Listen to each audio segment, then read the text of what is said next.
Nigerians abroad receive Tinubu's assurance of continued government support.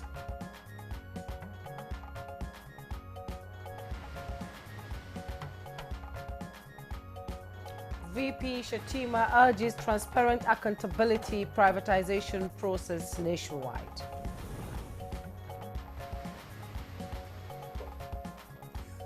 Reactions trail new coalition groups' adoption of ADC for 2027 election.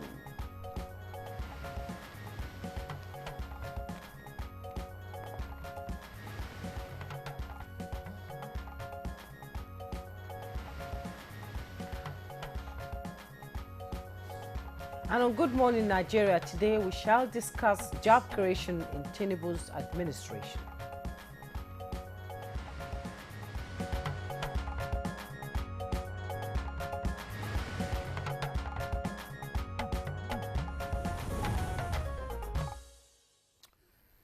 Unemployment in Nigeria has been a long-standing challenge, but what's truly interesting is how the country is starting to flip the script. Rather than just waiting for traditional jobs to appear, there is a growing movement powered by strategic government intervention programs that blend vocational training, entrepreneurship, and agriculture from the National Directorate of Employment, which has empowered thousands with hands-on skill, to newer efforts like NPower and the National Youth Investment Fund. We are seeing young Nigerians taking charge of their futures. It's not just about creating jobs anymore. It's about transforming how we define work, turning artisans into business owners, farmers into exporters, and tech enthusiasts into startup founders. And well, what's more interesting is how these initiatives are beginning to work together as part of a bigger vision, one that aims to grow the economy from the grassroots up. Programs like the Anchor Borrowers Scheme, which connects farmers to markets, and Market Money, which supports everyday street traders, are proving that real impact happens when the informal sector is taken seriously. You're right, Jumai. Of course, it's not all smooth sailing. Nigeria still faces obstacles like funding gaps and policy bottlenecks. But if experts believe that Nigeria can scale these efforts and tighten governance, we could be looking at a powerful economic transformation driven by the people themselves. Job creation under the Tinubu administration is our first topic on Good Morning Nigeria today. We'll also dive into what Dangote's bold CNG rollout really means for Nigerians. That's our third topic. And also today, then we will take a look at agro-smart cities in Nigeria. That will be the second topic, our issue for today. It's a packed show. Thanks for joining us. I am Ademola Adeoye.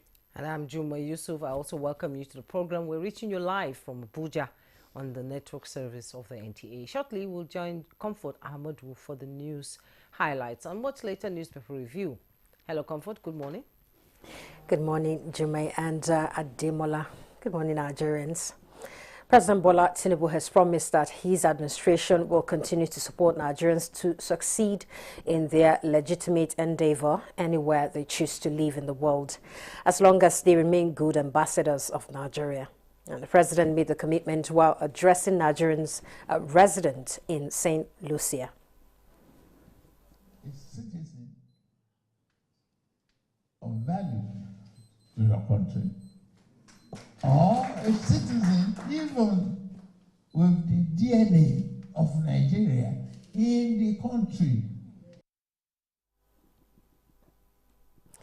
And the Vice President, Kashim Shettima, is imploring members of the National Council on Privatization to conduct all transactions with the highest regard for public interests, stressing the need for transparency, accountability, and legal due diligence in Nigeria's privatization process. He gave the charge during the second NCP meeting for the year 2025 held at the presidential villa. It was reported that the Vice President said the Council had a legal and moral responsibility to protect the nation's economic future, stressing the need for rigorous oversight on the transactions to prevent future legal proceedings and financial losses for the country.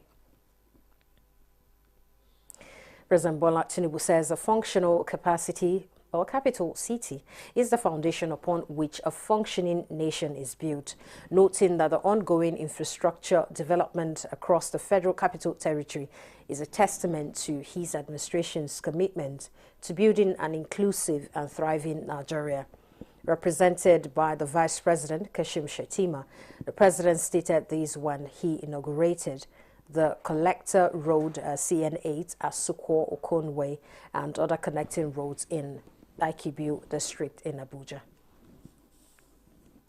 In other news, the 2023 ADC presidential candidate Dumebi Kachukwu has condemned action of the coalition group to adopt ADC as a platform for the 2023 general elections.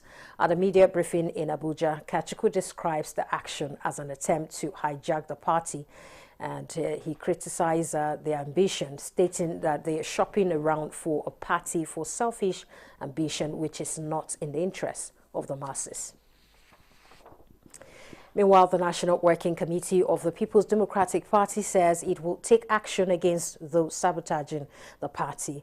This was part of the resolutions reached at the end of the committee's meeting held at the PDP National Secretariat or headquarters.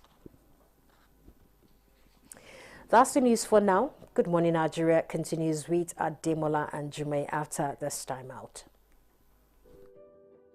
Have you heard the news? The federal government of Nigeria, through its direct benefit transfer program, has started the disbursement of 75,000 naira per household in 3 installments of 25,000, 25,000, 25,000 naira. Each recipient must have a validated national identification number, NIN, to receive the payment on behalf of their household members. To benefit, your household must be in the National Social Register of Poor and Vulnerable Households in Nigeria. The federal government's direct benefit transfer program is helping to reduce the effect of suffering while promoting financial and economic inclusion for the poor and vulnerable population in Nigeria. Afambo Geneka, Ebim Nagara Dimawa Village, Abuja, Nazo Afeba. So Esom Nandi register na NSR government register with my NIN. So government will use them ATM card. Njiwe wete 25,000 naira 3 times. And ega haya mketa barumulu na dem. Eji megoro makamihe. Jikweru mehendozo. Thank you. This message is brought to you by the Federal Ministry of Information and National Orientation, Federal Ministry of Humanitarian Affairs and Poverty Reduction, in collaboration with the National Social Investment Programs Agency, National Social Safety Net's Coordinating Office, and the National Cash Transfer Office.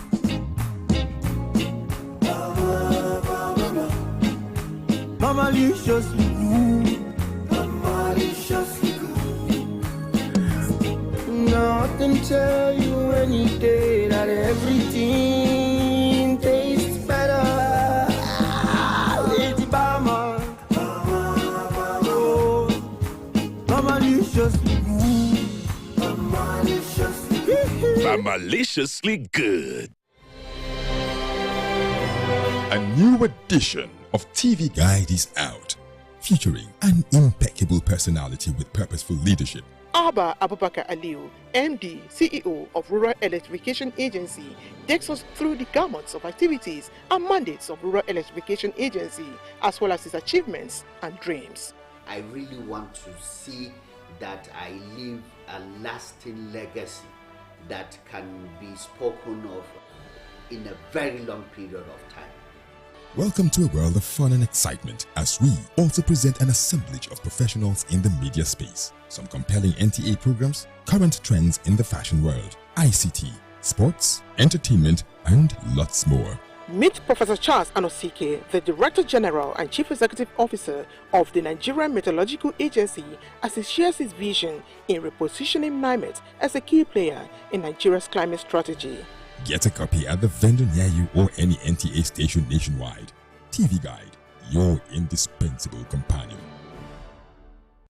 Our major currency unit is the Naira, while the minor unit is the Kobo. They are both in notes and coins, The Naira is more than just a medium of exchange. It bears the images of our heroes. So, stop abusing the Naira. It is a criminal offense to spray the Naira at events. Stop stepping on the Naira. It's not your enemy. Do not squeeze, ruffle, or write on the Naira. Handling the Naira with dirty or oily hands can deface the Naira. Love the Naira as you love yourself. Be a real Nigerian. Do not abuse the Naira.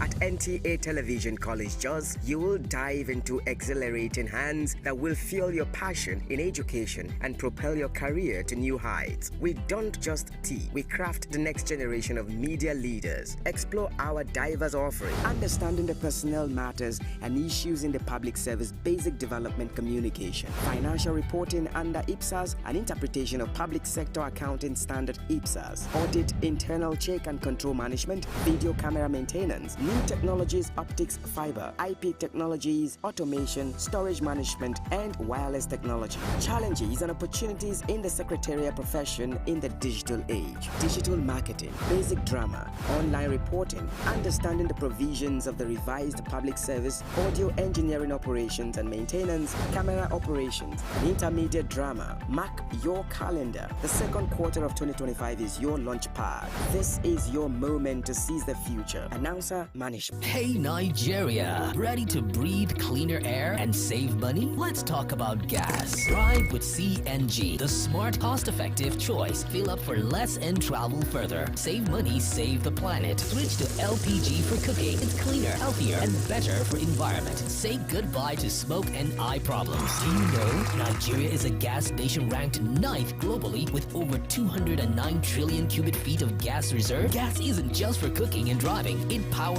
industries too. Cleaner, cheaper, and more efficient. And the best part, conversion centers are popping up everywhere. It's never been easier to switch to gas. Join the cleaner energy revolution. Choose LPG for cooking and CNG for your vehicles. Clean energy for brighter future. This message is brought to you by the Office of the Honorable Minister of State for Petroleum Resources, Gas, supported by the Nigeria Midstream and Downstream Petroleum Regulatory Authority, NMDPRA. Watching Good Morning Nigeria, and it's now time for newspaper review.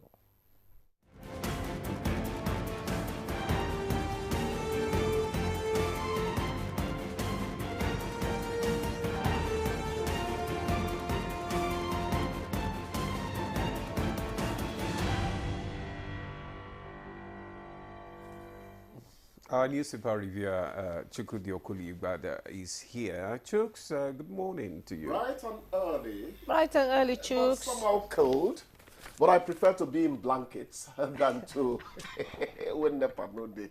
You know, this weather. How are you doing? This weather, you just don't want to wake up. You just want to sleep. You're right. Take your cup of coffee and go back to sleep. It's Or just lie down on your couch and keep watching movies or in the news. You don't have a choice. Anyway, the news is so depressing these days that I just watch it for 10 minutes and that's all. We have some papers this morning, and let's begin with the Daily Assets newspaper. Have the Daily Asset, Blueprint, and Daily Trust head. We'll start with the Daily Asset, and above the masthead of the Daily Asset newspaper, WCO, Adeni's leadership will deepen Nigeria custom global collaboration. That's the details on page 2. And just going down below the masthead, 2027, Atiku, Obi, Buhari's ministers, others to take over ADC structure. With kickers, party will stop Nigeria's glide to one-party state. That's coming from the former Senate President David Mack. And coalition in talks with governors, party leaders. Details on page 2. A side piece of the picture story, flash flood sweeps away 2 kids in Minna Metropolis. You find details on page 17. CAN donates food items to Mokwa flood victims. You find the details on page 22. Tomato producers call for dismantling of checkpoints across Nigeria to boost food supply chain. Details on page 16. China unveils AI system for early stomach cancer detection. You find details on page 26.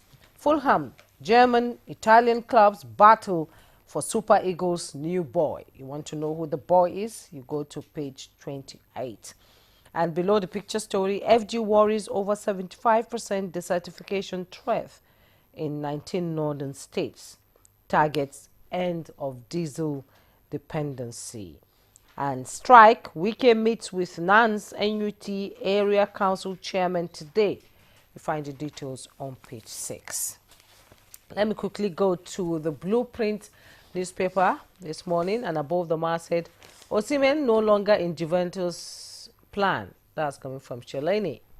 And NACON completes airlift of Nigerian pilgrims back home. You find the details on page 12 and 7. Below the masthead, 2027 controversy trails takeoff of Atiku Mark-led ADC coalition, with riders' choice of ex-Senate President Aregbesola as leaders illegal. That's coming from Kachiku and Matara. Coalition wars governors, others, PDP vows to fight on. Beware of hawks, desperate for power. Okechukwu warns. You find the details on page 10. Side piece of the picture story. Reps angry over Senate's non-concurrence on 146 bills. You find the details on page 8. IMF backs Nigeria's economic reforms, projects 3.4% growth. With riders, inflation eases, industry analyst confirms. And at the bottom plate of the Blueprint newspaper, FG to embrace hybrid energy, phase out diesel generators. That's coming from Vice President Kashim Shettima. Details on page 6. But no flags of dredging of Lake Chad waterways. Details on page 14. Police rescued trafficked Ghanaian, warned against immigration scam. Details on page 15. And FG inaugurates committee to commercialize research in tertiary institutions. You find the details on page 9. And the picture story you see there, Vice President Kashim Shettima cutting the tape to commission the newly constructed Collector Road, CN8, Asuko Okon Street, Obafemi Awolowo Road, Daikubu District in Abuja. Tuesday, while Minister of FCT Yemso Wike and Minister of State FCT Dr. Maria Mahmoud watch on. Sodemola? Okay, I have the Daily Trust newspaper. Just below the nameplate, we have ex-students sentenced to death by hanging for killing teacher. Details on page 17. Experts disagree with IMF over 3.4% GDP growth forecast. Details of that story can be found on page 19. 2027 coalition adopts ADC. PDP threatens to sanction members promoting group. Details of that story can be found on page 3 and 4. Then we have reprisal. Gunmen kill 15 persons in Sokoto. Details of that story can be found on page 10. Man arrested after sneaking into bank to hack systems. Details on page 24. Missing Mokwa flood victims presumed dead. Lawmaker. Details on page 24. 6 killed, many injured as bandits, vigilantes clash in Kwara. Details of that story can be found on page 25. Chooks. Let me quickly talk about this last one. 6 killed. That's not good. When one departs, we are no longer complete as we were yesterday. Do not send to know for whom the bell tolls. It tolls for thee. That's English poet John Donne. But after talking about the hazard of it, let us also talk about the bravery of it. Vigilantes are fighting them. We are waking up to our responsibilities. People should not drive you away from your homeland. You shouldn't be a sitting duck. It shouldn't be a sitting duck. For you to have peace, you really need to war sometimes. I'm not a terribly good fan of Donald Trump. What he'll tell you is, you need a peace through strength. If your enemy knows that you have an arsenal that he will think twice. So God bless those vigilante people. Why us now? Why not Chelsea? I came here for very serious business. Former student sentenced to death for killing teacher. What happened? Did he take the woman the former student wanted to marry? But even if that happened, my friend will tell him there are many fishes in the ocean. Something he usually said anytime a woman jilted him. I don't know whether he's married finally. You know? I didn't actually, I just posed that. The thing is, you don't know the details of that. At the end of the day, what we're saying is how many of us are really sane people? You know, on this part of the earth, we think that only people who have gone naked are mad people. You know, you have cranks. You also have deranged people. You have crazy people.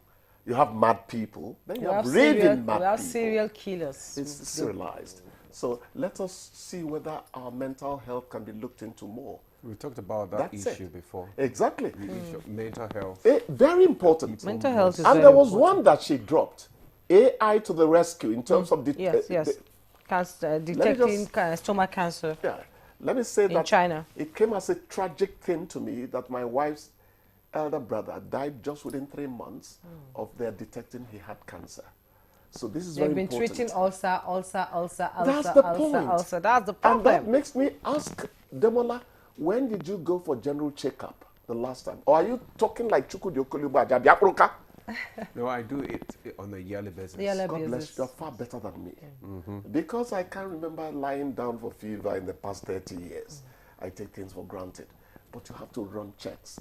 So if AI is coming in by the support or help of China, that is very good news. Yes. Very good news. The PDP, ADC, it's a rainbow coalition, really.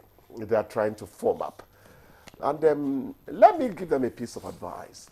Yeah, it's good to say, he has the experience. He was a governor for 8 years. How did he rule his state when he was governor? I found out that when Africans form up units, groups and all that, they usually jump to the people who have money. The Solomon in the community may be that farmer you know. I told you about my traditional ruler, Odunwebu, education change, patch education book. Say natural sense surpasses academic. And that's the truth. So let PDP be careful. Let them not just go for people who have been governors, who have been ministers, and ADC or whatever name they've adopted. I say the more the merrier. It increases choice for Demola, for Jumai, for our cameraman there, for Chukwudi as well. Multi-party democracy rejoices when these things happen. So let them go about it well. Yeah. But the way I'm hearing them say a few things, okay. All right. All right, that's good. So we want to thank you very much for You're thanking me out already? Yes. We have 3 topics this morning. So, Jokes? And surely not one of the topics from your behavior. All right, we'll take a break now. When we return, the conversation will start. Stay with us.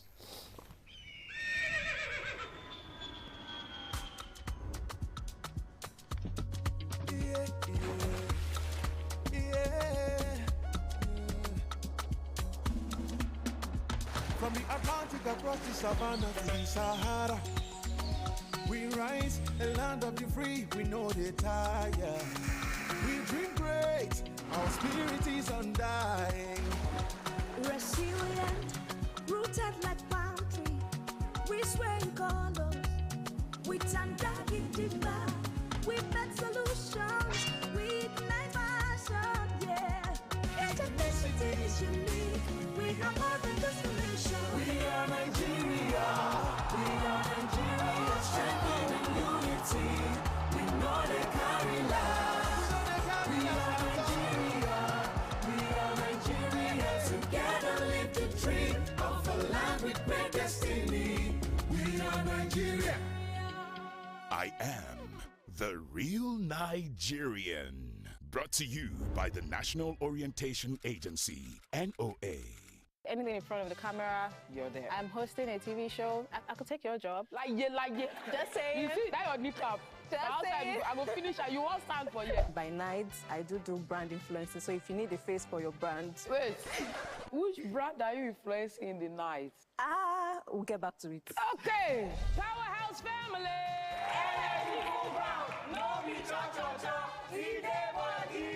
Just Friends family. It's time for us to play. Name a place a group of girlfriends might go for a fun night out.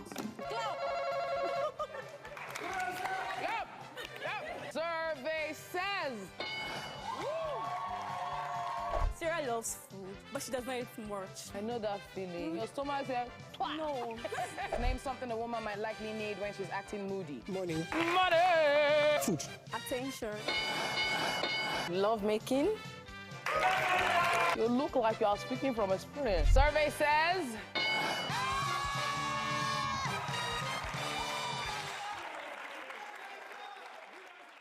The Nigeria Coat of Arms is the official seal that represents the authority of the Federal Republic of Nigeria, hung on the wall behind the seat of the principal officer of the government, supported by the portrait of the serving president of the Federal Republic of Nigeria. It has 7 features. The black shield stands for Good Earth of Nigeria. The silver wavy band stands for the confluence of rivers Niger and Benue. The 2 white horses stands for dignity. The yellow flora is a common wildflower throughout Nigeria. The red eagle stands for strength. The wreath is in our national colors of green, white, green. The motto, unity and faith, peace and progress, is written on a beautiful yellow ribbon, and it's a maxim for all Nigerians. Be a real Nigerian.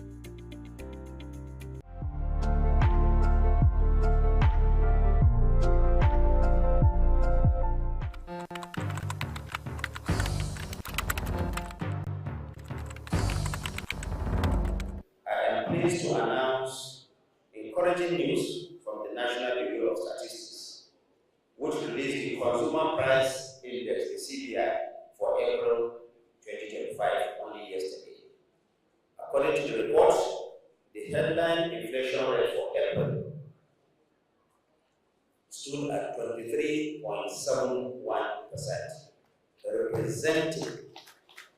this represents a decrease of 0.52% from the 24.23% recorded in March 2025.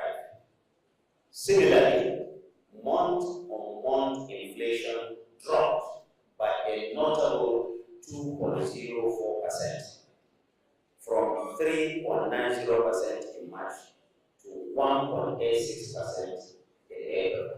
This, of course, did not just happen by chance. The president is focused and is determined, and his determination and his interventions are clearly paying off.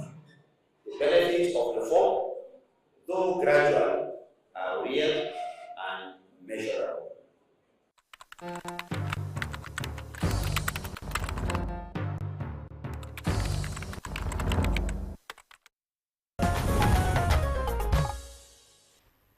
Thanks for rejoining us. And just before we bring in our guests, let's take this background report by Oyeyemi Ajay. Job creation in Nigeria has always been critical concern. Over the years, different administrations have rolled out plans and strategies aimed at making sure every able-bodied person has a job. But despite these efforts, the gap between available jobs and the growing number of job seekers continue to widen, especially with Nigeria's population increasing year after year. Bridging this gap has proven difficult. While several initiatives and partnerships have been launched, the challenges remain. Experts point to a number of reasons: a mismatch between the skills people have and what employers need, poor infrastructure, unstable policies, and limited access to funding, just to name a few. That said, the government hasn't been idle. Beyond boosting support for small and medium-sized businesses, it has launched initiatives like LEAP, the Labor, Employment and Empowerment Program, spearheaded by the Federal Ministry of Labor and Employment. This program aims to tackle unemployment by creating jobs, nurturing entrepreneurship, and building relevant skills for today's markets. Still, many believe Nigeria needs a more comprehensive approach to truly make a difference. That means not just fixing infrastructure and supporting SMEs, but also ensuring our education and training systems prepare people for the demands of today's economy. Promoting entrepreneurship and access to finance must also be part of the puzzle.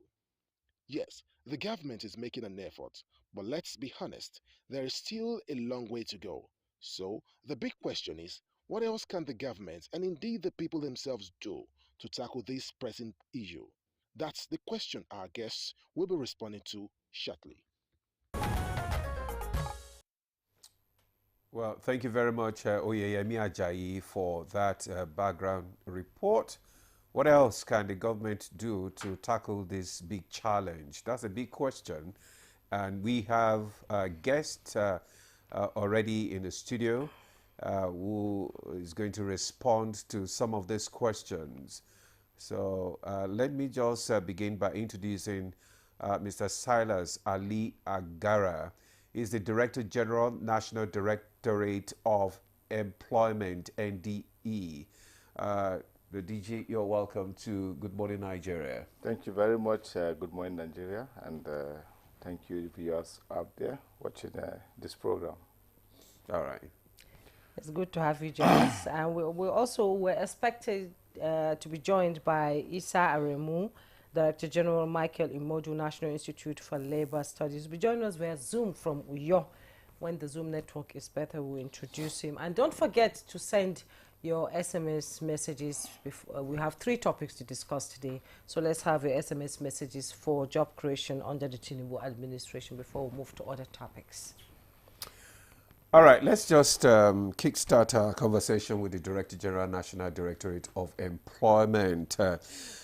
For nearly 4 decades now, your organization has been, in charge, trying to get, the youth, engaged, properly, and a lot of programs, government programs, and transformative programs have been churned out to engage the youths.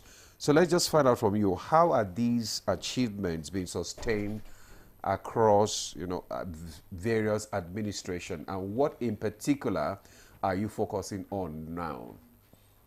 Yeah, thank you very much. Like you said, different administration have come out with different programs aimed at curbing the challenge, which is a global challenge. And like you know, marketable skills remains the major ingredient in addressing job creation globally.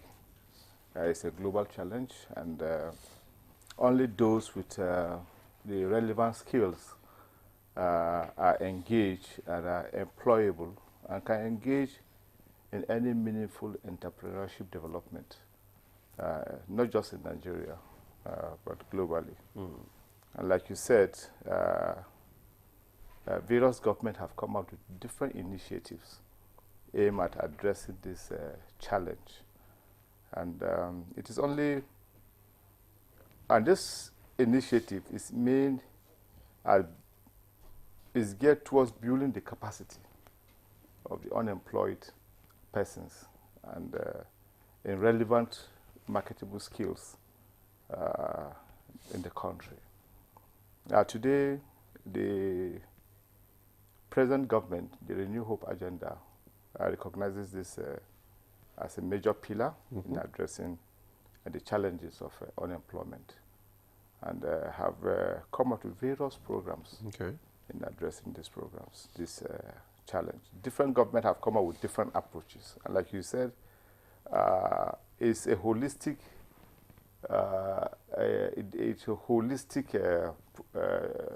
way of addressing the program, the challenge globally in Nigeria. And we have different agencies in Nigeria today that are out there working towards addressing the unemployment problems. I'm happy that you have a lot of collaborations out there with members of the National Assembly, those in the private sector. You have agencies like SMIDA, you have agencies like ITF, you have agencies like, again, NDE has a major mandate in ensuring that we engage our youth in meaningful and skilled, marketable areas that can engage the youth. Okay. Okay, thank you. I hear that Comrade Isa Aremu is ready to. Comrade Isa Aremu, can you hear me? It's good to see you.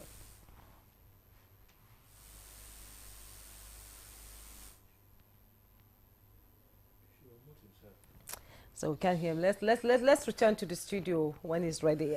DG, can you please explain to us some of the, give us specific data on how many jobs the NDE has facilitated or directly created in the last 1 year? In the last 1 year, yes. In the last 1 year when we came on board, we introduced the Renew Hope Job Creation Initiative. Okay. And that program was targeting at over 90,000 Nigerian youth out there, not just in engaging them in white-collar job, but providing the relevant marketable skills. And today when we talk about the relevant marketable skills, we're looking at digital skills more, because our youth are not interested in going to farm. And you won't blame them because of the method that we practice agriculture here in Nigeria. But it's beginning to change now to mechanized farming now. Yes. And but the shift, you can see the shift going towards digital skills rather than the agriculture or the value chain in the agricultural sector. And in the digital skills, we have been able to engage in the last program that we roll out. We've been able to engage over 40% of the participants that participated in the program. Not just NDE, you have other agencies that have introduced different programs. You have the National Digital Literacy Framework Program that was introduced by this present government. You have the 3MTT, the 3 Million Tech Talent, that again was introduced by this government, different agencies, not NDE. NDE is not a one-man show in terms of job creation. We have to reach out to other agencies to collaborate. And above all, you have, like we had in the program, you had the Minister of Labor, Minister of State Labor that came up with the LEAP, Labor Employment and Empowerment Program that was initiated and launched this year. For us in NDE, we have rolled out our first program. Okay. In the first program, we were able to target, we had over 30 different skills that we were able to impact on those that made themselves available. It's a different ball game when you roll out a program. It's a different ball game for those you are targeting to accept the program. And for those that have accepted the program, we're given the latitude to choose the skills they are interested in, because you can't force them to a particular skills. Some went for the agricultural value chain. Some were interested in the digital skills. Okay. Some were interested in the fashion and design. Okay. And some opt for other skills like solar power initiative, renewable initiative program. And at the end, we were able to at least give them some startup in terms of a loan facility, financial loan facility, that will enable them to engage in the imparted skills. Because for us, we feel we have been able to impact those skills on them, and you just don't send them to the market without the necessary startup in terms of loan facility that will enable them to start and practice the skills. And we have officers out there in all the states that their main job is in terms of M&E monitoring exercise to ensure that these Nigerians out there that we have been able to reach out to are practicing the relevant skills that have impacted on them. And hopefully, we should be rolling out the second phase of the program this month, July, before the end of July. Okay. We should be rolling out the second phase of the program. We're looking at the portal system to ensure that it's fish-free when it's eventually rolled out by the end of July. And we are reaching out to other relevant stakeholders, like the Development Bank of Nigeria, in terms of enhancing their capacity by way of loan disbursement. Okay. And I'm happy that our discussion with Development Bank of Nigeria have gotten to a very encouraging level, because they're not just looking at the present set of people that we are going to impact the relevant skills on. They are looking at those that we have been able to train in the past. How are they faring out there? And they want to reach out to them and to enhance and to upscale whatever we have given out to them. So that way, again, encourage them and encourage those that will be training this year, that look, there are people out there that are interested in what they are doing. And I'm happy with the packages that Development Bank of Nigeria have arranged to be able to reach out to these young Nigerians out there. That's the only way we can discourage this white-collar job that our youth are more interested in, because it's quite discouraging after impacting the relevant skills on them. They come back and tell, look, they want to work here, they want to work here, they want to move here. And where do we go with such kind of attitude coming from those that you thought you have been able to enhance their capacity? When you enhance their capacity, do you try to change their mindset as well? Because, you know, it's important that when you train, you follow up, you have a tracking on some of these youths that you have trained, you have given, you know, built their capacity. Do you have the tracking method for post-training, you know, successes of beneficiaries? That is, to be able to monitor how they are performing in their different skills. Yes, we have what we call the job center station in all the states. And the function of the job center is, one, before we engage any youth in our program, we mentor them first. We try to change, reorientate their mindset, give them the idea of what is expected at the end of the program, what Nigerians expect from them. And the idea, the attitude of a white-collar job, we give them this kind of orientation. And even at the end of the program, before we finally disengage with them after the training, we try to look at the mentorship program that have been given out to them. How impactful is that mentorship to those people that we have been able to train? And like I said, the first 6 months we have the responsibility to monitor their progress. Okay. And to see what they are doing the first 6 months. Because that first 6 months, we call it the moratorium period. Okay.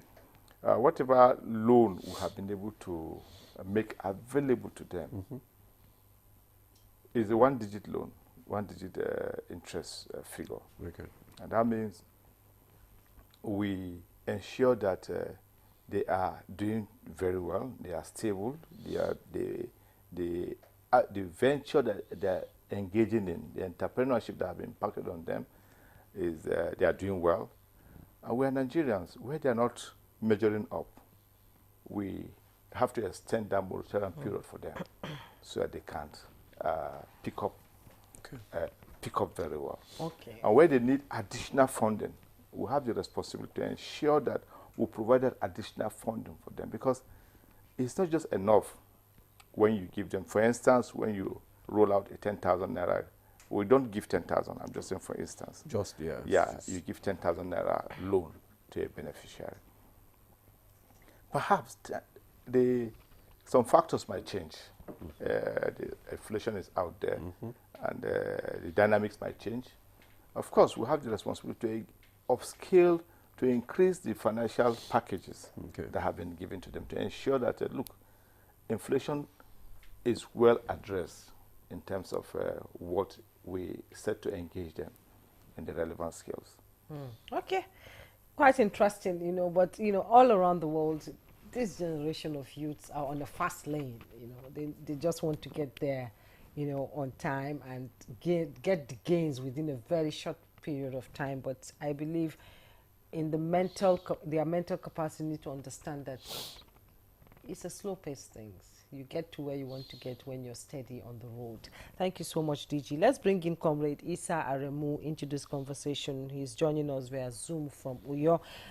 Comrade Issa, let's have your assessment, on how effective NDE has made on impacting the labor market and the young generation. They're all out there anxious to put their hands on something to be able to earn a living. So let's have your assessment on how the NDE has impacted that generation and the labor market.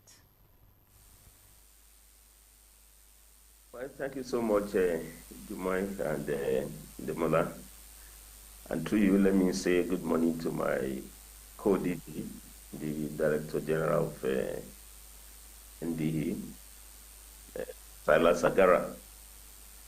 And I think His Excellency, the DG of NDE, the former Deputy Governor also of Nasarawa, said it all. I think I want to commend him for promoting employability of the youth. There are many of our youths. They are for the papers, they are for the certificates, and the BSc, MA, PhD, they are for the qualification, but they lack the real qualification, which is JOB, jobs. And the reason why most of them do not really have the jobs, as Mr. Salas has pointed out, is not so much that they don't have the way to work, but they lack the skills, necessary skills. So I'm happy, and I was also a witness to the big launch of the Renew Hope job creation that he promoted early this year. So the only way to encourage youth employability is for them to have the skills, in different vocations, carpentry, textile, dye, calligraphy, and also. And I'm happy that it's promoting that, including on digital skills, so that because this is the way to go now. It's the era of innovations, but the only way we can be part of the global trend toward digital economy is to have the skills. So I bear witness that ND is doing a very good job at that level. Because the employment crisis is really real. The two honorable ministers of labor, Dr. Mohamed Megari Dinjabi, as well as the honorable minister of state for labor, Dr.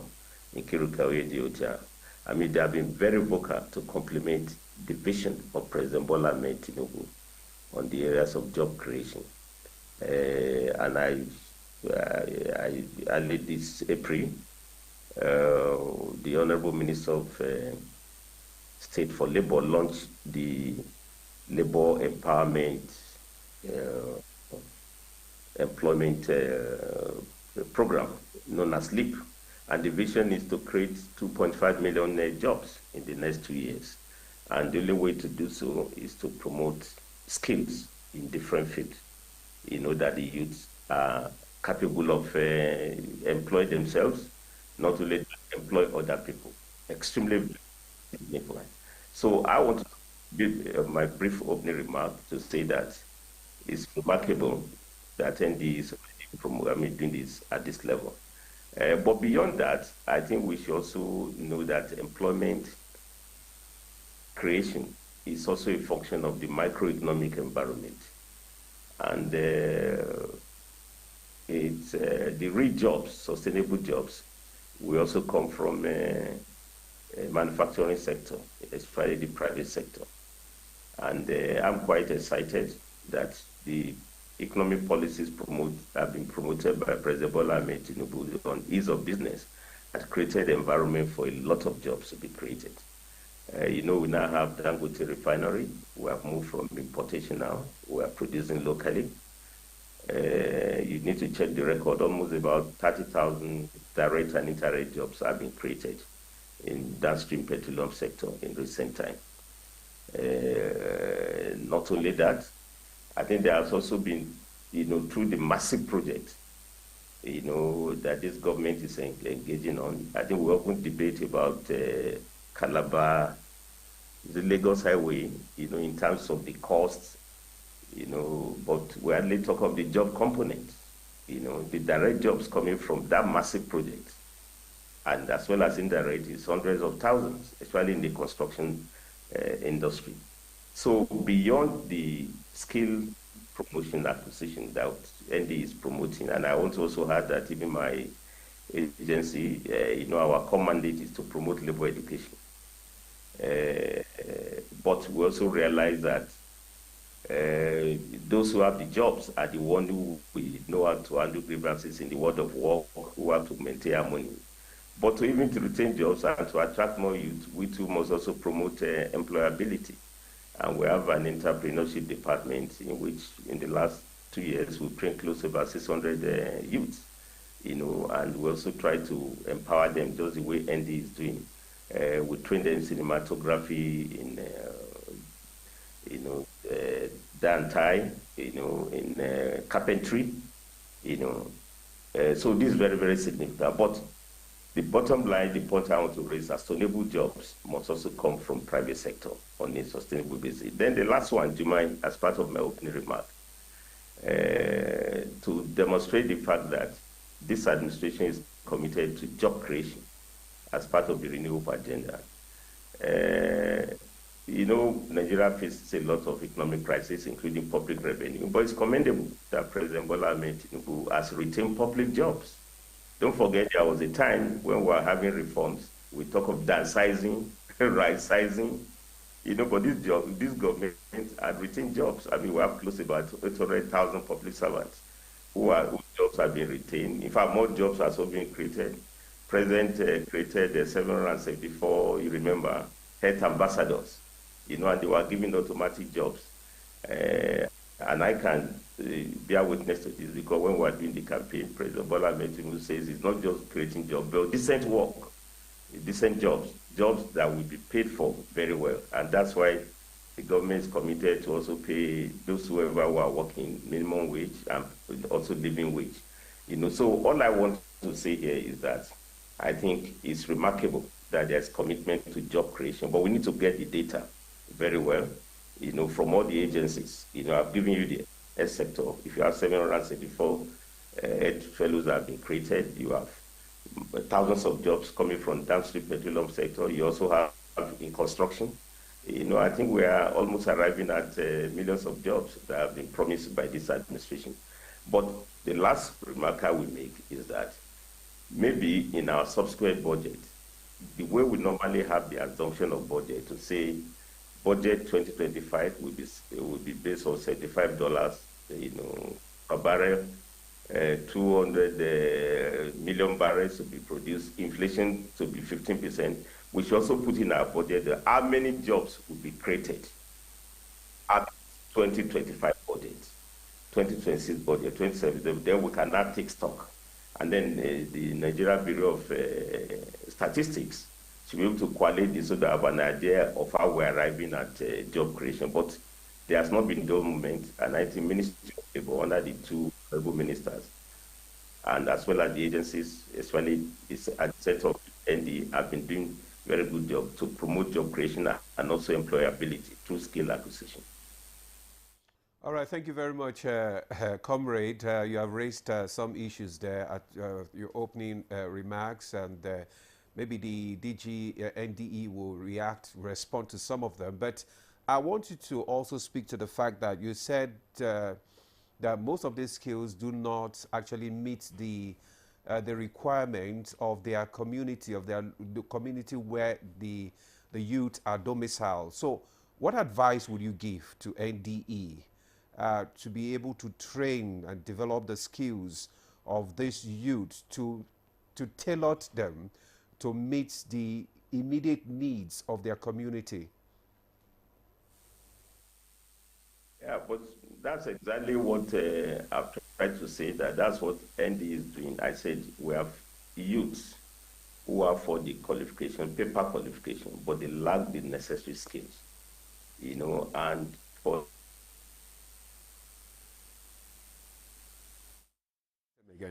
So, okay, maybe the DG will respond to that. Thank you very much. Looking at youth from different communities and how relevant would they be to their community at the end of any program. It is very necessary that before you engage in any program, there should be a need assessment. What is marketable in Nasarawa State might not be marketable in Kano State. What skills is relevant in Bayelsa State might not necessarily be relevant in Borno State. And so our job centers in those states carry out that need assessment. For instance, in the program we're about to roll out in this July, we've done a new need assessment compared to what we did last year, because things change. It's job creation, and what might be obtainable last year might not necessarily be obtainable this year. And so those need assessments have been carried out. Okay. And we have been able to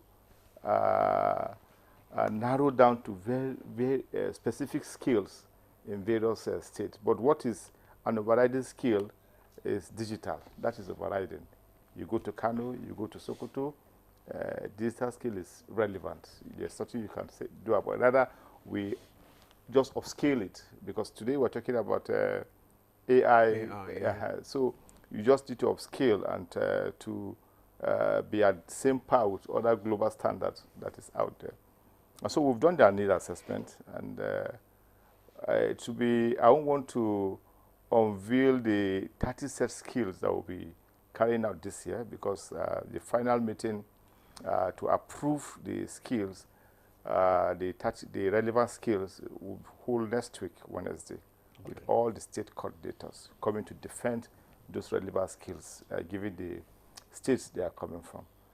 And again, one other relevant skill that is universal, that we tend to neglect, but I'm happy that this government is engaging and promoting that skill, is the value chain in agriculture. Of recent, Mr. President launched numbers of tractors and for mechanized farming. And you could see budget in various ministries, especially in agriculture. The Ministry of Agriculture is there to support mechanized farming.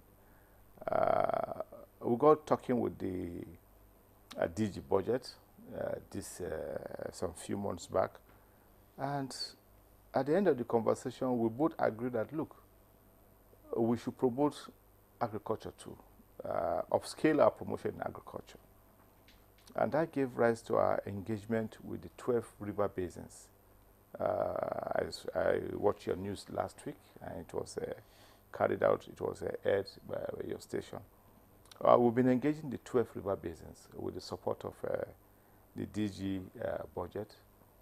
And you will agree with me that the 12 river basins, for instance, the lower Benue, headquarters in Makurdi, covers Benue, covers Nasarawa, covers part of Kogi, covers part of Taraba, and part of Plateau.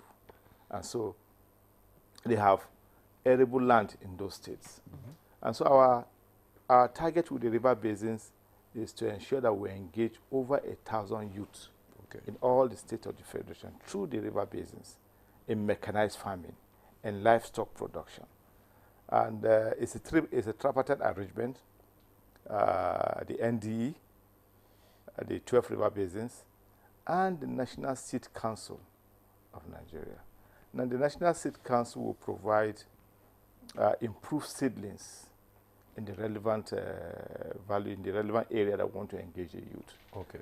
And the river basins will provide the equipment, the farming equipment, the implements that will be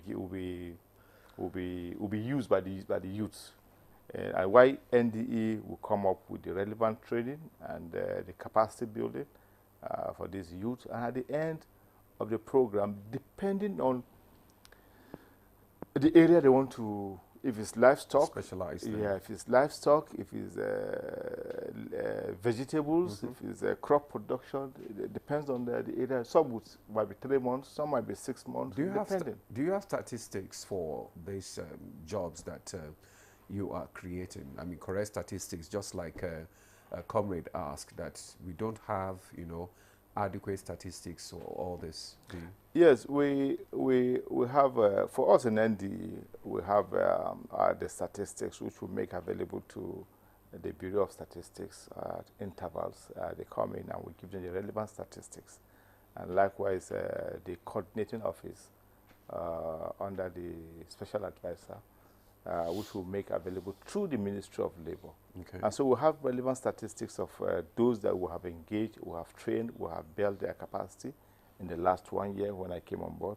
And I believe that not just the last 1 year, since the creation of ND, statistics have been made available to the Bureau of Statistics. And most of the statistics you see coming from the Bureau of Statistics comes from relevant agencies like NDE, SMEDAM, ITF, and agencies that are out there promoting job creation. Okay. Okay, I think we have some comments from one. our viewers who want to ask you some questions. And let me begin with the first one. It says, Nigeria will not develop until 80% of the citizens focus on processing our abundant natural resources to create more jobs. And our government has to support us with capital, because even I too, that's what he's saying, I want to make a solar airplane, but I don't have capital to start it. That's he didn't put his name. And another one said, good morning, Nigeria. How can youths get employment when there is no retirement? Rather, increase in years of service. Our leaders prefer dying in office. That's coming from Nanwa from Jos. Another one said, good morning, Director Sir. How can someone get to your organization? Some of us do not know our way to your organization. Please direct us. Adebamiro Adeyika from Kuchugoro. Well, maybe you respond to that set, okay. Then I'll bring out this. Okay, thank you. The solar airplane is very ambitious. Yeah. I'll be very happy to meet the young man that is interested in going to solar. I've not heard of solar airplane. Probably I will see a new technology coming up in solar airplane. It's achievable because we are in a stage where anything is doable if you are determined and if you have ambition. You pursue ambition and you pursue the passion and you achieve it one day. So for us, we are out there to encourage, to provide the conducive environment for such Nigerians. We have trained a lot of people in solar system, renewable energy. And I'll be quite interested in engaging the young man. And our office is in Zone 1, Wuse Zone 1. And hopefully, we should be moving to our new office somewhere in Gudu, by the special grace of God. Our new corporate office in Gudu. Thanks to the present government, His Excellency President Bola Ahmed Tinubu, GCFR, that have made funds available and encourage ND to operate from a very conducive environment, because you can't give the young Nigerians hope where you're operating from is not too conducive. And as soon as they approach there, their morale gets dampened. Yes. And so I want to thank the present government for that encouragement. And I think that have addressed the first and the last question. Yes. And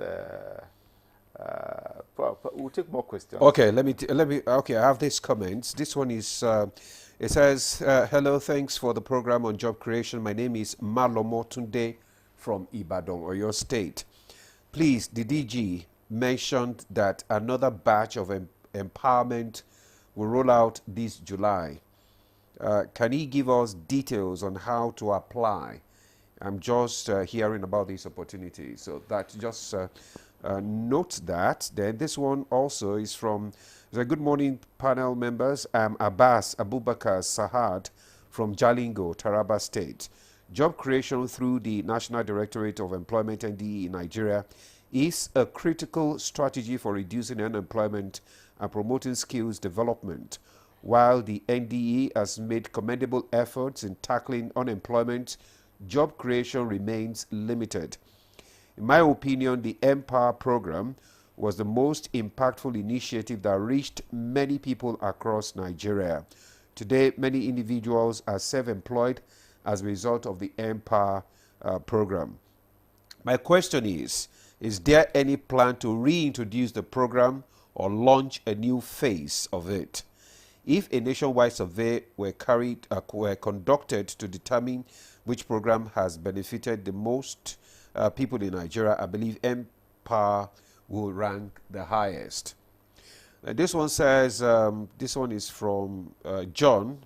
John is from Lafayette. He said, good morning, Nigeria. I have an MSc in Management Science and I've been unemployed for the past 9 years. Please, Honorable DG, in God's name, can today's program be a blessing to me by you assisting me with employment in any sector of your choice? So, DG, the ball is in your court.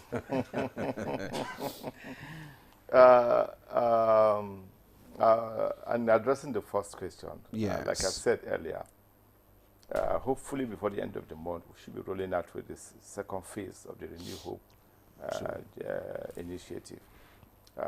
We are having a stakeholders engagement with all our state coordinators on 9th, that will be next week, Wednesday, to formally approve the program and get the portal out. We'll test run the portal this Friday, that will be tomorrow. We should be able to test run the portal and see, and hopefully by Monday we should be able to draw a line on how the portal, how effective the portal will be. We have a handshake with NIMSI already. NIMSI is there supporting us because you have a lot of Nigerians circulating themselves when it comes to job creation initiative. Today you train Mr. B. Tomorrow when you roll out a new program, Mr. B is still there. So what we have done last year when I came on board is to ensure that we cut down that menace of youth circulating themselves in various programs, because it has become a norm in some of the youth, because they see that as a way of getting these startup packs and diverting into other. So what we have done is with the handshake we're having with NIMSI, once we get all your data in our system, you cannot reapply it again. And so those that have been engaged last year and were phased out this year certainly cannot reapply to be, because we have a lot of Nigerians out there that are begging for this opportunity. You can see the young men that have graduated for over 9 years. And coming back to the young men that have graduated for over 9 years, like Mr. Aremu said, having the qualification, going to the university, any tertiary institution, is not enough, because you must have the relevant skill, marketable skill to be engaged. Without the marketable skill, you're not employable. I'm sorry to say that, because if you have the paper qualification, and in your studio today, there are a lot of young men with cameras and other engaging in other complementary services. Some of them read different, but today they have been able to acquire other marketable skills that have made them employable in NTA. And I want to encourage him that it's not just me giving him a paper, a white-collar job, because that is not the mandate of the NDE. Yes. The mandate of NDE is to provide that marketable skills for Nigerians, to give them employment skills to young Nigerians out. So I will encourage him when the portal is out, to apply, to look at the relevant skills he wants to engage. Is it digital? Is it in the value chain of agriculture? Is it in solar panel? Is it in renewable energy? Is it in renewable energy? Is it in fashion and design? For him to look at the relevant areas, the marketable skills that he's comfortable with. And we'll train him and empower him with the right capital to start a decent life. So what's the name of the portal you're going to launch now? Yeah, it's still. How can they access the portal? No, of course, we'll come to NT and make and for Nigerians to know the portal, because for me, I don't have details now until tomorrow. when we test run the portal. And so it's because when you come out with a portal today now, you find some other smart Nigerians yes. Coming out with different, so we are being mindful about that. And we'll get the relevant and the right link through recognized media stations like NTA and other media stations out there. And they go get advert on papers and billboard. So we're educating Nigerians to let them know the relevant portal, the link to engage in. I was in Ibadan just over the weekend and addressing the young man from Ibadan. That I was in Ibadan over the weekend, and just yesterday, the rector, 2 days ago, that was on Tuesday, the rector of the Federal Polytechnic IAD and some of his management staff were in ND for us to sign an MOU with the Polytechnic in skills empowerment that will engage youth from those areas and students from the Polytechnic. We are making our skill center available to the Polytechnic to train youth and to train students of the institution. We just renew our working relationship with them for the next 2 years to make our skill centers available to students of the Polytechnic and those within the environs. And we'll be doing that with other institutions. That, because I was going to ask if you are being, your organization have been engaging other relevant stakeholders, like, private sector, civil society groups in job creation like this. Yes, for private sector, we are working on something. Probably I should let the cat out of the bag now because it's still work in progress. We're working with some of the private sectors have approached us, and we're looking at the mode of operation. Hopefully, before the end of this year, we should be able to introduce EV vehicles for our youth.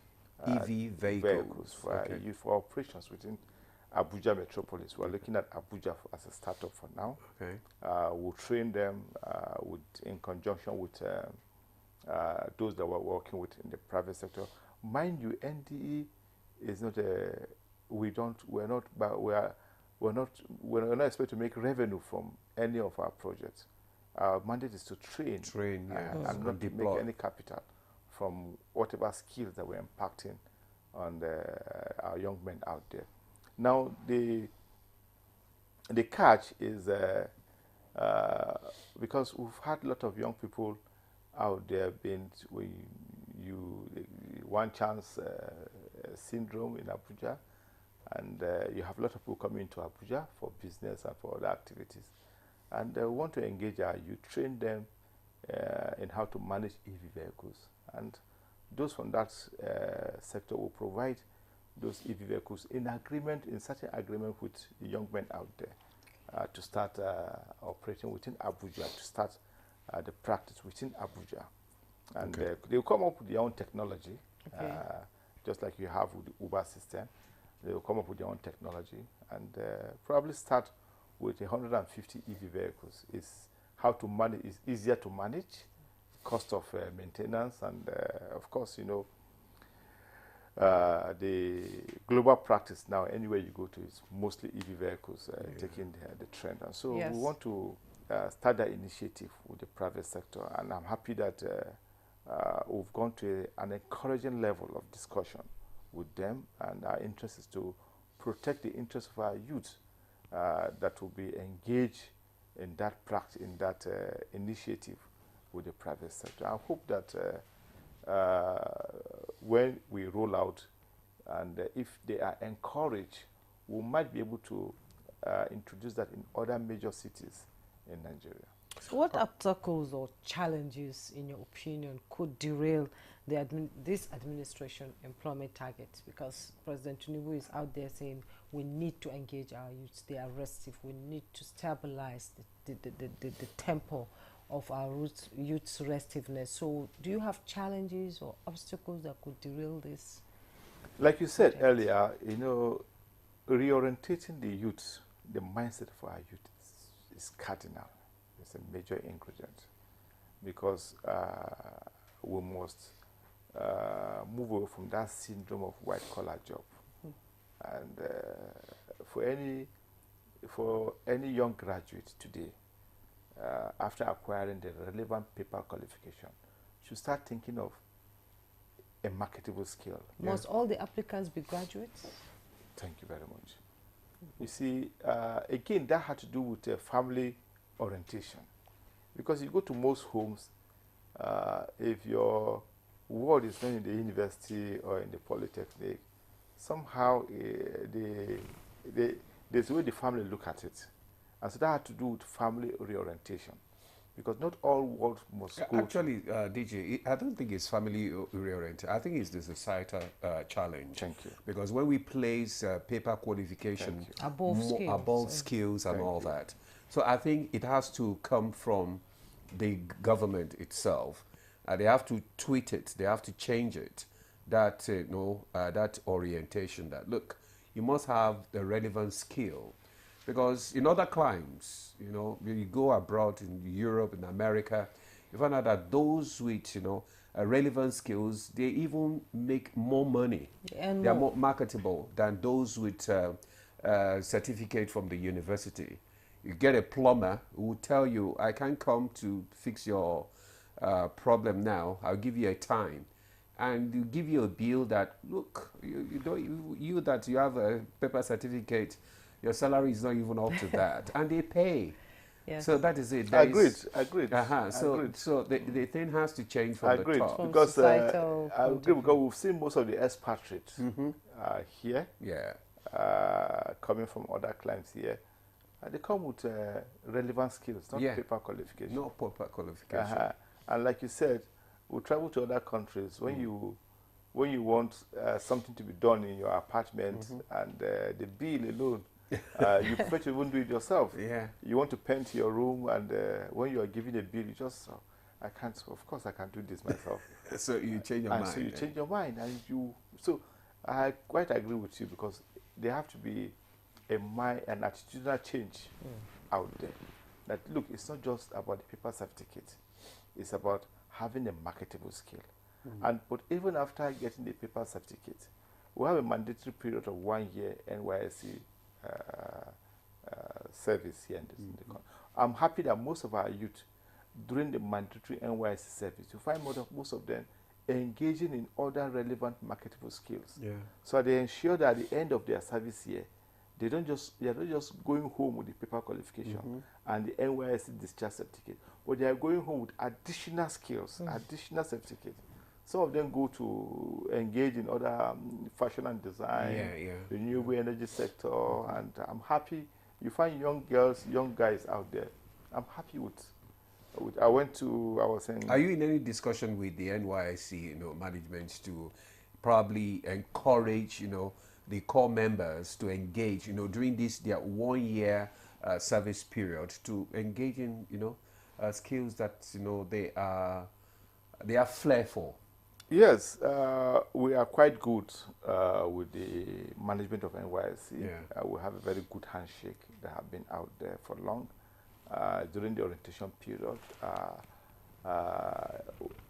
resource person from NDE normally visit the orientation camp to engage and to encourage the youth, the core members out there. So we have a very good handshake, and it's been going on for long, and we are doing everything humanly possible to sustain that handshake. And I think the management of NYSC is quite happy with it. And apart from that, some of the core members, in the last program we did, some of the core members registered to participate in our job creation initiative. And so that is, it's more of after the orientation, after engaging them, if they find the need to acquire additional skills, some of them have registered with the NDA portal to get those additional. Some of them have gone to other private, because today you have a lot of job creation initiative in all the states being run by private individuals and civil societies. And so they find it very, so I'm quite happy with that encouragement from our core members. Okay. All right. We have some other questions that have come in. And this one is from Good Morning DG, Orioma from Afikpo, a small village in Ebonyi State. Is it possible for people here in the village to partake in these transformative programs? Yes. You see, given the rural-urban migration drift we're having in our communities today, most young men move from the rural areas in search of white-collar jobs to the urban centers. And unfortunately, women are at the receiving end. Okay. Because most of them are left in the rural areas to cater for the family, to cater for their parents, and to take care of the home front.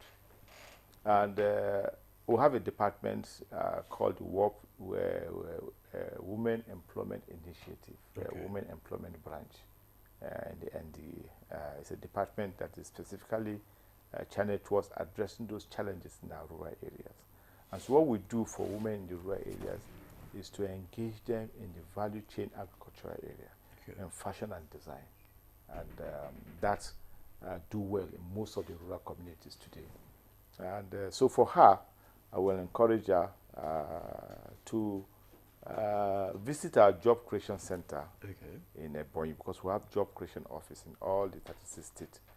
Apart from that, if she's learned, if she have access to her phone when we roll out the program, if she can visit the job creation center, she can link up via the portal to look at areas that will engage her, relevant areas that will meet her needs, depending on where she's coming from.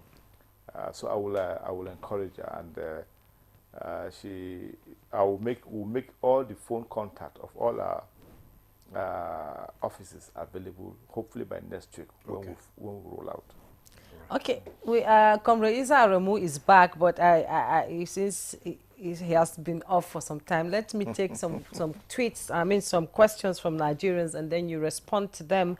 One of them said, what would you say are the core structural and systematic reasons why Nigeria continues to struggle with large-scale job creation despite multiple employment initiatives? Another one said, how has the National Directorate of Employment evolved its strategy to respond to the rising youth population and changing job market realities in the last decade? And more comments came in. So, good morning, Nigeria. I have skills. I'm an author and I hold programs among youths and other bodies on gender-based education, relationship, marriage, and family. I use my book and materials and other renowned materials to reach out, but I'm limited because of funds. Can your office benefit people like us, or where can we find help under this administration? No, but let's... yes, let's Comrade Isa Aremu, can you respond to some of them, and then the DG will respond to some too? Well, as you said, you might have been having network challenge here. But what is clear is that, with the best of initiatives and the very good job that the Directorate has been doing and other agencies in terms of job creation, I think we have to make sure that we also put all these initiatives, or we link them with the promotion of economic growth and development of the country. And as I've tried to say, before, real sustainable jobs will come from industries, from vibrant, private sector. I mean, we all agree that the way to go will not be through what we call white-collar jobs, even though public jobs are also very, very important. I pointed out, there are a lot of institutions that President Bola Ahmed Tinubu has just created in recent time. You have the NED Fund, which is the student loan fund. I'm very sure jobs are created there. You also have more funds being given to institutions like National Pension Commission. They are expanding in good number of rates. Jobs will be created. They have also mentioned the 734 health workers that have been created. But as good as these public jobs are, and we retain a lot of public servants, but sustainable job must come from industry. Just look at opening of a big refinery like that, Dangote, creating about 30,000 direct and indirect jobs. So good jobs ND is doing, train youth to have the skills, but we must align these skills to the industry. I also know what we did in my institute. I've told you we trained about 500 youths in different skills, especially the one that is of interest to me. Don't forget, I came from textile. And when we train them in Tandai, we have to try to link them to the new garment factories established by Kwara State government,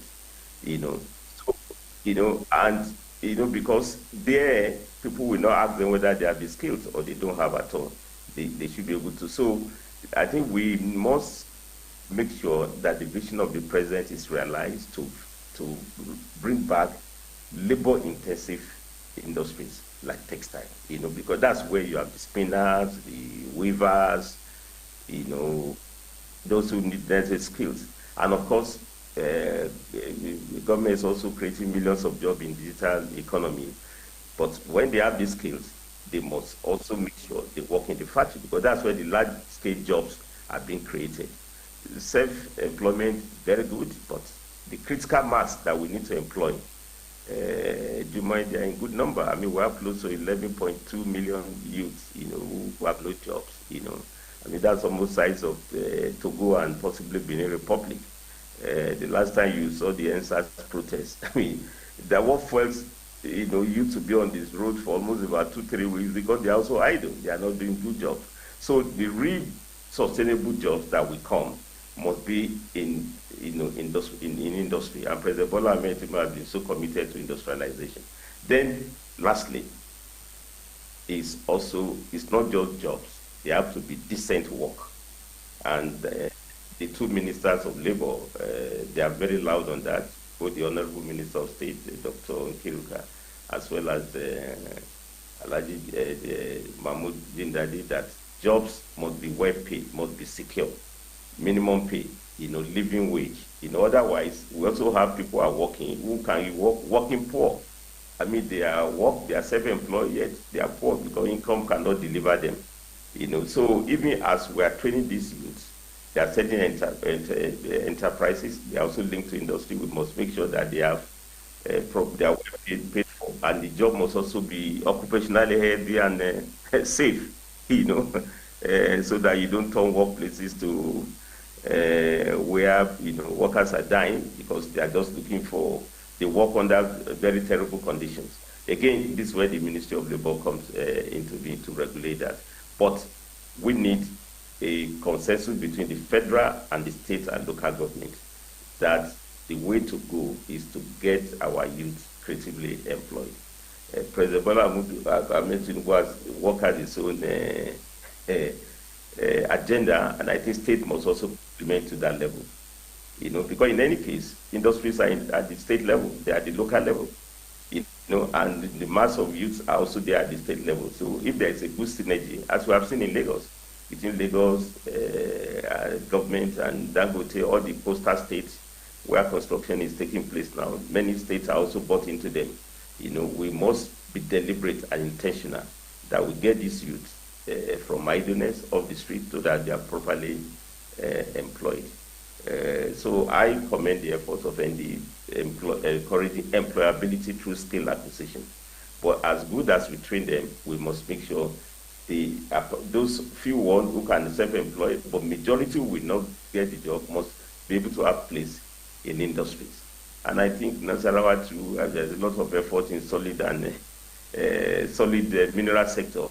I've seen a lot of that jobs can be created, but we need to train the youth who cannot be employed there, because it will be sad. All right, comrade, sorry, we have to interject you here because we need to take a break. When we come back, you will continue from where you stop. So we take a break now. The conversation will continue after the break. Stay with us.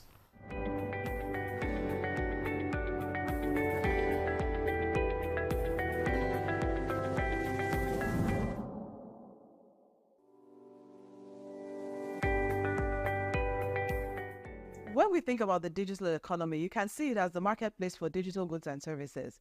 And increasingly, it's becoming a force to reckon with and an incredible contributor to economic growth, because we've seen the growth in technology and digital platforms. Technology has if it really permeated every aspect of life and business, the way we live, the way we work. And when we talk about the digital economy, we're really talking about leveraging technology and digital platforms in a powerful way to drive growth, to drive solutions to problems, to drive applications, and to provide services. The digital economy is something that has the potential to help Nigeria leapfrog a lot of its development challenges, right? Because think about what the mobile phone did for Nigeria years ago. That is the potential we have for digital, because it has a way of reducing the barriers to innovation. It has a way of being able to transform service delivery, whether it's government's delivery of services or whether it's services in the health system, where people can use digital to actually be able to see their patients better. But it takes a lot to realize that potential of digital. The first thing is like every other thing, there's an infrastructure you have to build to be able to make sure that digital economy can thrive. Think of something like, capturing that happens in Nigeria, right? Where you capture, people's biometric when they go for a driver's license, when they go for passports, and each of those are separate things. Largely a system where you're able to streamline that and actually have a platform that exchange biometric information that makes it easier for people to access passports, easier for people to register to vote. But today it's very tough, right? But those are basic infrastructure that needs to be invested in. A lot of it is through government and private sector collaborations to make it happen. If we're looking to accelerate growth in the Nigerian space, we really need to look at enabling the digital economy. That includes providing digital infrastructure, connectivity, because that's the highway, like the highway that everything rides on. We need to think about digital capacity building in terms of the suppliers to the economy and also the consumers within the economy. So a robust digital literacy initiative. The good thing about technology is that, one, it helps you to transcend boundaries. Two, it creates a level playing field, really, because if you create a solution, a technology-based solution that is applicable in this environment, that same technology can be applicable, exported to other environments. And, technology platforms also help drive collaboration, right? When we're thinking about innovation, when we're thinking about business growth, collaboration is an important part of that. So when we think about the impacts with the rest of the world, we find that actually technology platforms are giving us an opportunity to engage more actively, to collaborate, to create partnerships, to even export our knowledge and services for people to engage with all the great things I'm talking about technology and digital platforms. They need access, internet access, broadband access. So we need to make sure that access is more available and affordable for the average user. The most important thing is to think about where you want to go as a country and actually what type of policies are going to help get you there. There are examples of countries who've been able to transform using digital, for example. There are very clear things those countries did to be able to make it happen. So a lot of this, the pathway to be able to solve these problems are not mysterious, right? It takes courage of the policymakers to be able to understudy some of these things and bring in the policies that work to be able to help them.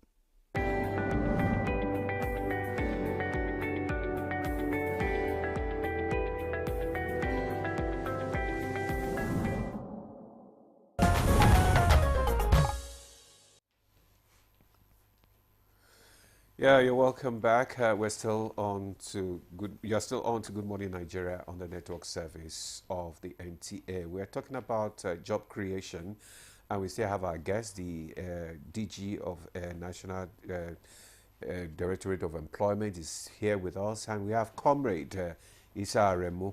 Comrade was His actually... Zoom is not... Oh, okay. Okay, the Zoom is not here. Okay, fine. You can ask. Yes, we'll now come back to the studio.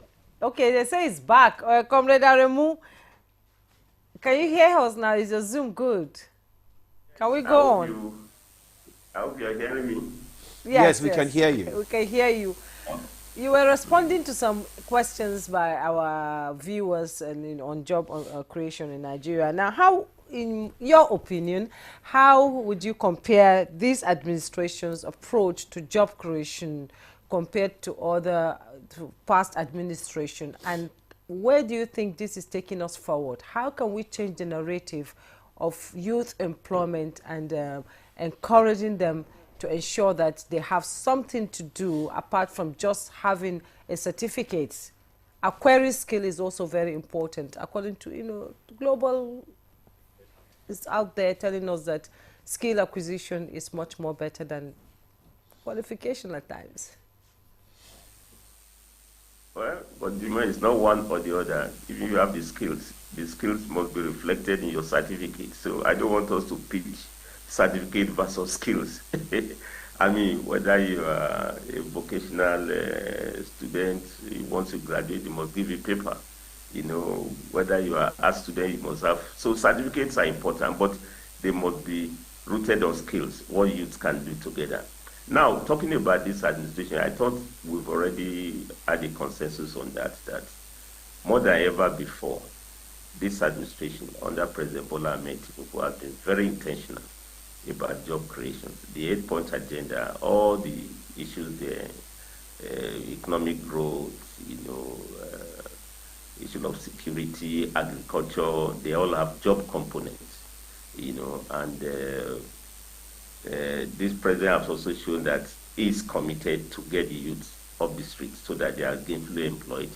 He also announced, he had a big vision on $1 trillion economy, which means you need to grow the economy. We need to be more ambitious, and that's the way to really create jobs.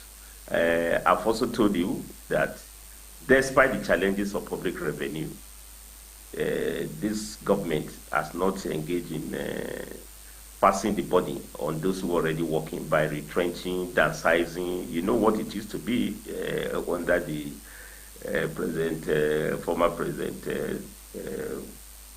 Obasanjo, when we were having the reform in the when we were in 1999, we had a lot of protests over downsizing, right-sizing. This government had retained jobs. I mean, we shouldn't take this for granted. In public sector alone, public service, we have close to 1 million jobs, and despite the challenges of revenue, they are paid salaries as and when due. Of course, there's need to also address the issue of wages. We have a new minimum wage. It's due for review in the next 2 years. So you can't doubt that. I've also given you the example of how more people have been employed in the health sector. That's very important. But as good as these are, the real way out to create massive sustainable jobs is through industrialization. And I'm quite happy now. I think I was watching the Minister of State for Trade, I think so, Senator Eno, who recently visited John Eno, who visited one of the few surviving textile factories in Lagos, Sunflag, and he made a commitment that this government will do something fast to address the concern facing the textile industry. Challenges of electrification. You can't do industrialization without electricity. You might notice that we can do. Even all those good jobs that NDE under DG Silas Agara is carrying out is based on the fact that when you train these youths, they have for the equipment, digital skills, they must have electricity to be able to do the work. We must have appropriate policies, that we make business to be relatively more competitive. Then we have to challenge the issue of smuggling, especially in the case of textile, very, very important. Then we must also be intentional, and I think I want to appreciate President Bola Ahmed Tinubu about the Nigerian First policy. Nigerian First policy means that we should patronize what we produce at home. So if you have Innosin, automobile factory, producing vehicles, we should make sure public budgets are deliberately made to buy what Innoson produces.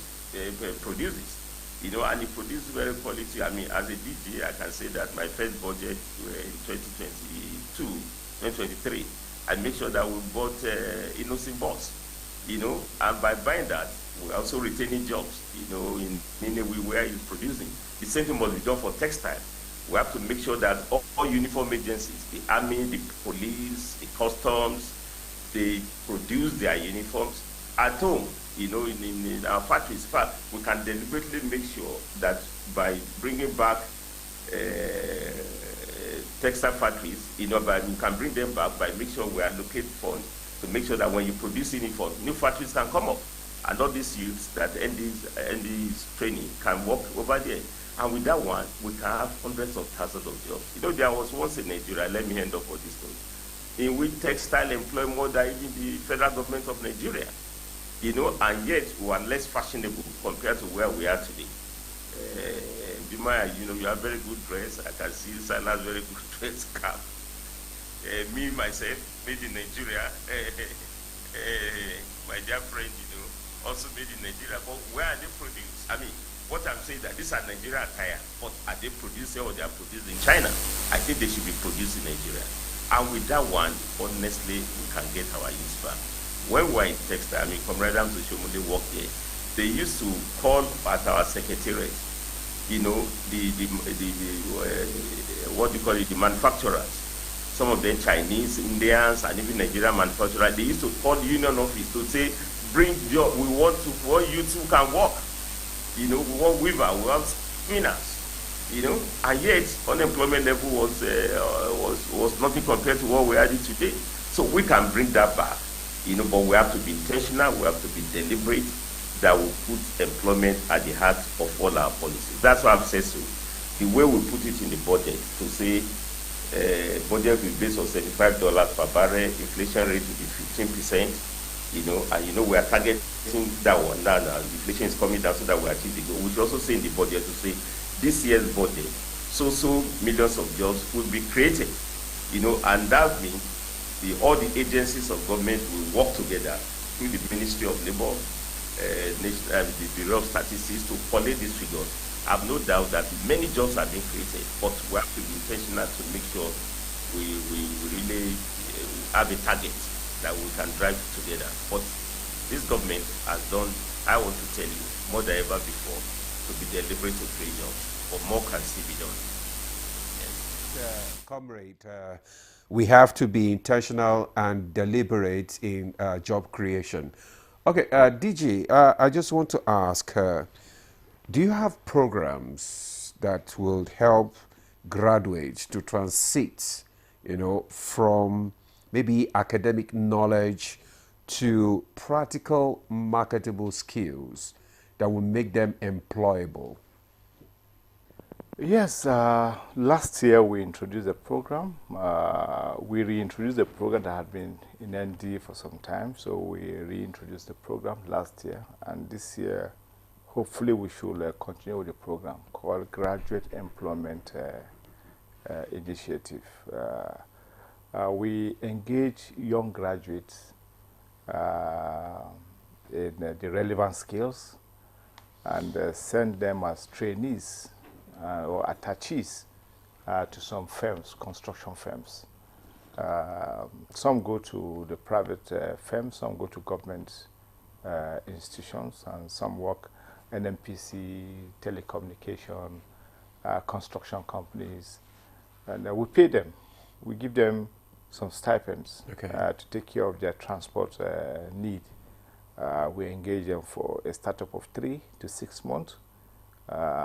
If the construction firms or the places they are attached to find them relevant to engage them on a permanent basis, they engage. And it has happened, it has worked. Okay. It has worked, and we get response from those companies asking us that they want to engage them on a permanent basis.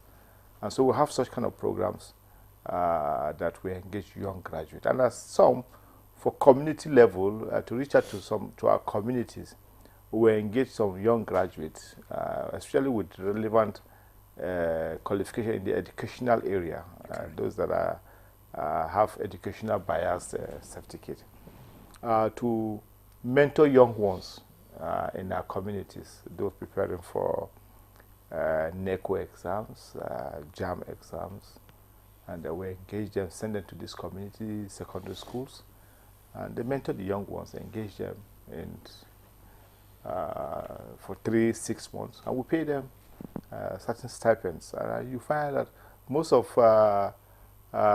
those that go into write JAM today in our schools and NECO, WAEC, there's a touch of NDE there. Okay. Because of we try to fill in the gaps, organize extramural classes for them, get them engaged in the schools, send them to schools, and we fill in the gaps. Because most of the schools in the community, in our rural areas, because of the rural migration shift, you find they are lacking in certain areas of staff requirement. And so for ND, we try to reach out and fill in those. So we have a program for young graduates that are engaged with with some other firms for a period of 3-6 months, and some run up to a year.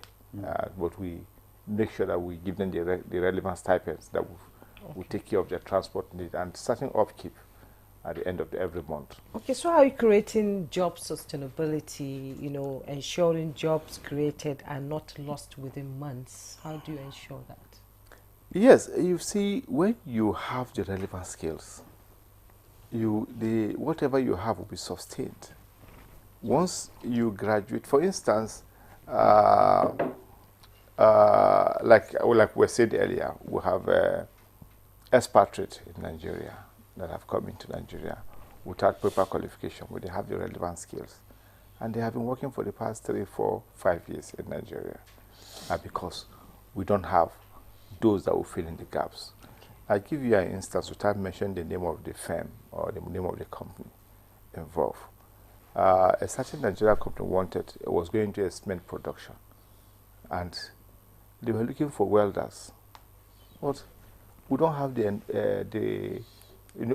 welding and fabrication, you have stages of welders. You have the first stage, you have the second stage, you have the third stage, and you have the fourth stage of welders. And it takes a period of 12 months or 16 months to get to the final stage. But all they could find in Nigeria was the artisan welding and fabrication, which again would not fit into what they were looking for. And they had to go to India to get about over 4,000 welders that will fit into the relevant areas of what they were looking for. And so, you see, they were not looking at paper qualification.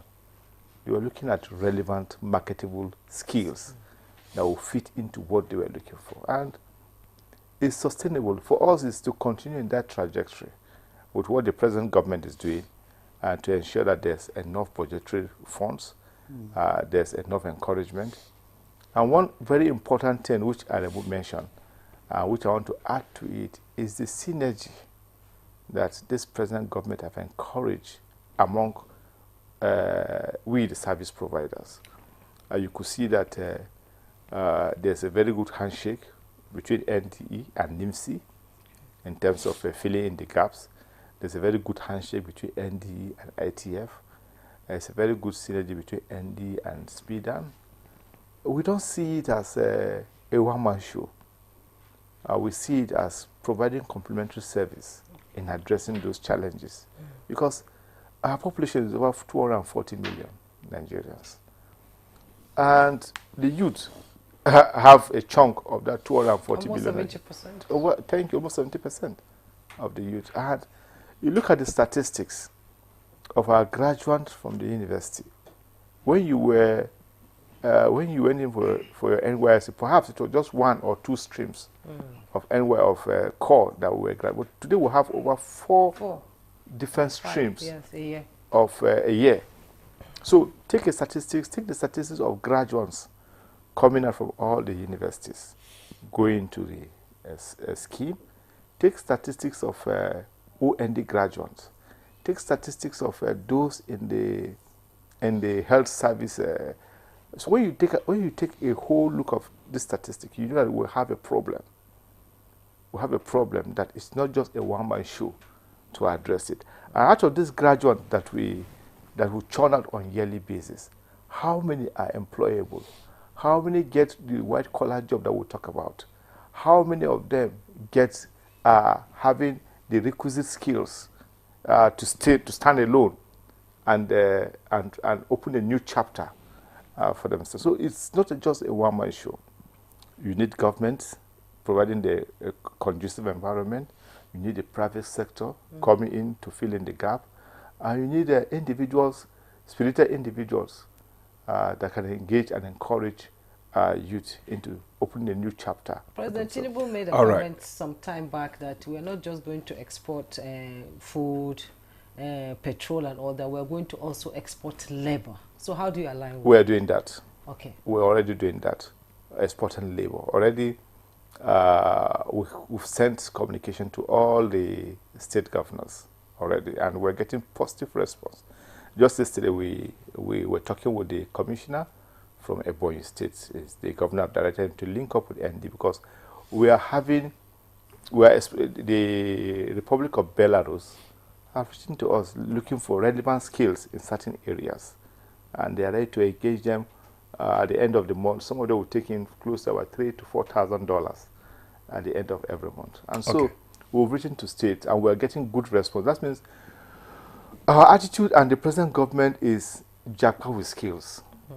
If you want to move to any part of this world, there's freedom of movement, but move with the relevant skills. Okay. So you're not a liability to your host country. Okay. Move with the relevant skill. Okay. We'll pause you there because we are gradually winding up this conversation, and we need to get to Comrade Issa Aremu to give us his parting shots.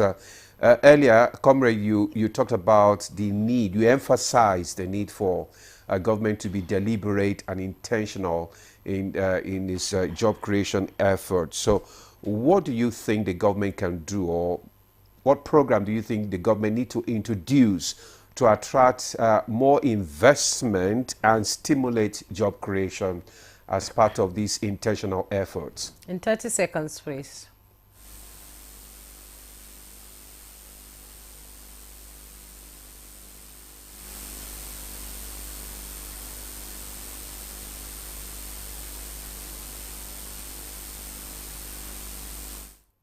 Okay.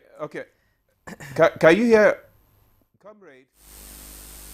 You can hear me now? Is that okay? Demola, so it's exactly what I'm saying, that I think this administration has been quite intentional to create jobs, because job creation is at the heart of the 8-point agenda. You have to name it so that we can tame it, unemployment crisis. Not only that, the Honorable Minister of State for Labour has launched LEAP, Labour Empowerment and Employment Program to create 2.5 million jobs. That's intentionality. Highly commendable. ND is also intentional. You can hear of a job skill acquisition program being launched. That's the way to go, exactly. I've also told the Minister of Trade, who has gone to the labor-intensive sector like textile, to make sure that it addresses the problems of how to bring back those factories. But the last note is what Salas have said. It requires partnership. It's not just one hand. Private, public sector have to do together, federal, state governments. The greatest challenge that we have in Nigeria today is job creation. The second one is job creation. The third one is job creation. And I think we should not even play politics with employment creation at all. We have to put it. All the parties must make sure that they should bring plan how to create jobs. So that we can get our youths to be creatively employed. And those who have jobs, they must also do the job. Those who have job must also do the job. Thank you very much, Comrade Issa Aremu, for that, your parting shots.